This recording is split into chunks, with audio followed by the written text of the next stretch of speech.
আসসালামু আলাইকুম এভরিওয়ান, আশা করি তোমরা সকলে ভালো আছো। আজকে আমরা পরবর্তী ম্যাথগুলো নিয়ে চলে এসেছি।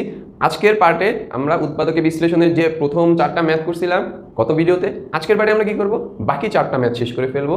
এর মাধ্যমে আমাদের উৎপাদকে বিশ্লেষণের যে সূত্র দুইটা শিখছিলাম, ওই দুইটা সূত্রে ম্যাথগুলো যা আছে বইতে, মানে অনুশীলনীর ম্যাথ যেটা আছে 15 নম্বরে, ওইটা সবগুলো শেষ হয়ে যাবে। সো তোমাদের প্রথমেই কাজ হবে আগে ওই সূত্র দুইটা আবার চোখ দিয়ে দেখে আসা, একবার দেখো সূত্র দুইটা কি বলছিলাম, যে সূত্র কি ছিল ওইটা দেখে আসা, দেন ম্যাথগুলো করো আমার সাথে সাথে। সো প্র্যাকটিস হবে তোমাদের। চলো আমরা ম্যাথগুলো করি। সো দেখো এই ম্যাথটা দেখি। 9 নম্বরে কি বলছে যে 7a plus 4b 49a square minus 28ab plus 16b square. তোমাদেরকে আমরা গত ক্লাসে বলছিলাম যে গত ক্লাসে একটা হোমওয়ার্ক দিতে চাইছিলাম কিন্তু করাই দিছিলাম। গত ক্লাসে সবগুলো আমি করাই দিছি, বলছিলাম যে এর পরের ভিডিওতে আমরা একটা হোমওয়ার্ক দিব।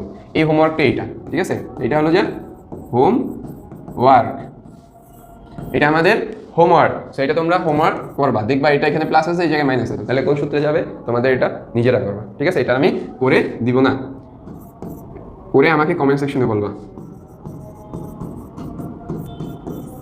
ঠিক আছে? আমাকে কমেন্ট সেকশনে এটা অ্যান্সারটা বলে দিবা। সো এটা তোমরা নিজেরা করো, ঠিক আছে? তোমরা এটা নিজেরা করো। 6 নম্বর কি